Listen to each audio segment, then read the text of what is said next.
Ladies and gentlemen, the location of Microsoft Flight Simulator's next world update, along with a detailed roadmap for 2023, the next local legend aircraft, and exciting updates from Working Title and the teams working on Asobo's ATR-72 were all revealed during Asobo's most recent developer livestream, where Jorg Newman and Sebastian Locke sat down to discuss upcoming features with the community.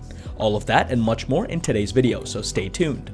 What's going on, guys? Flyby Simulations here, and welcome back to yet another action-packed news and update video on Microsoft Flight Simulator. A massive shout out to FS Elite for publishing a detailed article that covers the topic of this video. The devil is really in the details, and they really covered everything with this update. So if you want to check out this video in written format, do make sure to find their full article in the description section of the video. Now, just before we get started, I just want to acknowledge and say thank you to each and every single one of you for helping the Flyby Simulations channel reach 10,000 subscribers this past weekend. I seriously could not be more thankful for your support. There's definitely a special video in the works for that, which includes a giveaway, my face reveal, and a whole bunch of other community building content that I hope to introduce. So if you're part of the 84% or so that haven't joined us on the Flyby Simulations journey just yet, make sure to give this video a like and subscribe to the channel to stay in the know-how of everything happening in the world of flight sim. With that all out of the way, let's find out what the future for Microsoft Flight Simulator holds in 2023. So, ladies and gentlemen, let's then start with what most of you guys are probably here for, the next world update. So, World Update 12 will focus on New Zealand, following the most recent update which enhanced scenery in Canada. The update is currently on course for a release date of February 7th or 8th, 2023. As with previous world updates, Asobo has worked closely with partner studios to bring things together.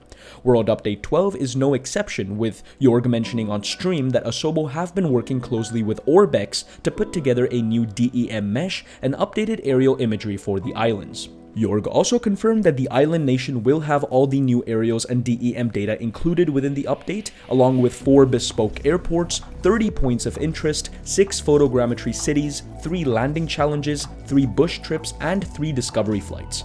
Now, you'd also be forgiven for thinking that after the hectic pace of development that Microsoft Flight Simulator has been seeing in the last couple of months, that 2023 might see things slow down a little. However, Jorg quickly put that idea to bed as he unveiled a roadmap for future development in 2023. As you guys can see on screen here, the roadmap reveals that we are due to see 3 world updates in quick succession in early 2023, with World Update 12, which is New Zealand as we just said, World Update 13, and World Update 14 all due for release by the end of Q2 2023. Following this, 3 of the new city updates will drop once per month until August. A 1-month break in September will make way for World Update 15 in October. Coming alongside the world and city updates are more local legends. At present, Asobo have got a further 7 local legends lined up for addition to the sim, including the Caribou. The roadmap also reveals that another 7 famous flyers, including the ATR family, which I know a lot of you guys are excited about, are due for release before Q4 2023, so add another major airliner coming to the sim before the end of next year. Accompanying World Update 12 in February will be the 8th local legend aircraft, and for the New Zealand update, Jorg and the team at Asobo have gone for the Havilland DHC-4 Caribou. This aircraft is also being worked on in collaboration with Orbex. Few details were shared about the aircraft, although it is confirmed that it will be available alongside the world update on February 7th or 8th, so this one's coming a little bit sooner than expected. Eagle-eyed viewers were quick to see a mysterious AAU-1 due for release in January. Jorg then introduced Matt Neesham from Working Title, who explains that in collaboration with Asobo, Working Title will be releasing several new aircraft and avionics updates, or AAUs, throughout the year. It has been known for some time that Working Title have been collaborating with Asobo to improve the default avionics in the simulator. Their G1000 NXI has now been implemented as the default G1000 incompatible aircraft, and recently they have released a work-in-progress build of GNS 430 and 530. Among other things, Working Title have added a VNAV calculation page, improved authentic visuals, a keyboard entry mode, and full GPS and SBAS simulation. That means the unit can now show the user accurate positions of satellites overhead, which triangulate a position on the Earth. Matt Nishan from Working Title then went on to reveal that the first AAU, due for release in January, will implement the new GNS 430 and 530 modifications into the base game, along with base game enhancements for the G3000 and 5000 CJ4 and Citation Longitude. Now, speaking of the CJ4 overhaul, something which has been long requested of Working Title is the overhaul of the CJ4. It had previously been alluded to that the existing modification available for PC users would eventually be implemented into the default aircraft. However, on stream, Working Title took a different tack, indicating that they have opted to start from complete scratch in redesigning the CJ4's Honeywell avionics suite. Matt said that this was so that all the lessons learned from the G1000 NXI and other Working Title mods could be used to make the best possible rendition of the plane.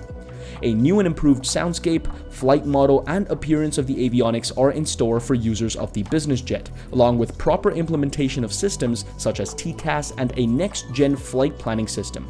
Users will now also be able to split the MFD and FMC screens on the pilot and co-pilot to show more information on the flight deck, so a lot of functionality and a lot of realism coming to the CJ4. Matt finally gave an update on Working Title's progress on the G3000/5000 unit. He seemed to be most pleased with it, saying that you won't be able to tell the difference between the real unit and the one which is going to be in Microsoft Flight Simulator. Along with next-gen flight planning, fully coupled VNAV, split-pane MFDs and PFDs as we just mentioned, GPS and SBAS simulation, and more features previously alluded to, the G3000/5000 will come with plugin support for developers as well. As part of the update, Matt has also shared some of the work which has been done on the Dahar TBM included in the Microsoft Flight Simulator base package. The biggest one of the features that was alluded to in the stream was that the pilot side door will now be openable, though I don't know how many of you guys actually wanted this feature, but I guess if you wanted it, it's now available. Updates for the Citation Longitude are also coming. As Matt said, people said the Longitude is a premium plane. We don't feel like it flies like a premium plane. Well, it's going to fly like a premium plane now. Along with the G5000 avionics, which are being worked on, auto throttle modes, path smoothing, performance calculations direct from real data, and deep systems complexity taking into account temperatures and pressures are all coming for the aircraft and scheduled to drop in January. All this is planned for just the first aircraft and avionics update, due for release in January. 2 more AAUs are scheduled for later in the year, and although no details have been released as to what these may contain, York pointed out on stream that he wanted other premium aircraft to feel more like premium products. Switching into speculation mode, livestream viewers and community leaders have taken this to be a hint at a reworking of the 787-10 Dreamliner included in the Premium Deluxe upgrade later in the year. So we haven't really heard anything from Quality Wings about their development of the 787, so maybe Asobo is going to have to take the wheel and give us something better than what they have given us in the default base game version. Now finally, Asobo have also been working on the ATR family of turboprop aircraft for some time now. Hans Hartmann, one of the developers on the ATR, came on stream to share some screenshots and a progress update.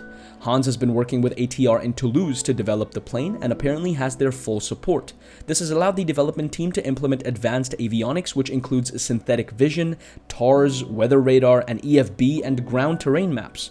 A virtual control panel, something unique to the ATR, has also been included, which allows users to fully configure their avionics. The EFB contains real-world ATR data and can calculate speeds, COG, which is center of gravity, takeoff trim, and landing distance. Icing and other surface conditions are also taken into account, which Hans commented will be helpful as the ATR is known for being a bit of a challenge if the correct icing procedures aren't being followed. The EFB will also allow simmers to open and close aircraft doors, so I don't know how many people really care about the doors, but for you guys who do, there is this functionality. You can also set aircraft states, which include cold and dark, ready for takeoff, etc. You can also perform maintenance functions such as replacing the fire protection squibs and a plethora of other options. Moving on to engines, Hans said that these are again based upon real-world data from ATR. Propeller brakes, ATPCs, and a power management system have been included. Hans also confirmed there is a full, highly detailed but low-poly cabin, meaning that although the cabin is still highly detailed, it should not have a massive performance impact. The ATR 42-600 and 72-600 variants are due for release in March 2023, forming the basis of the famous Flyer 4 package. And with that, ladies and gentlemen, that brings us to the conclusion portion of this video. I'd be delighted to know what you guys are most excited about. Is it the ATR, or is it the newly reworked Citation CJ4 or the Longitude? There's tons of stuff coming in 2023, obviously, and tons of things to be excited about. Of course, ladies and gentlemen, as I said before, please make sure to give the video a like and subscribe to the channel to stay in the know-how of everything happening in the world of flight simulation. We are on a journey to even more subscribers than 10K, and of course, be on the lookout for that 10K special video coming on the channel very soon. With that all said, thanks for flying by.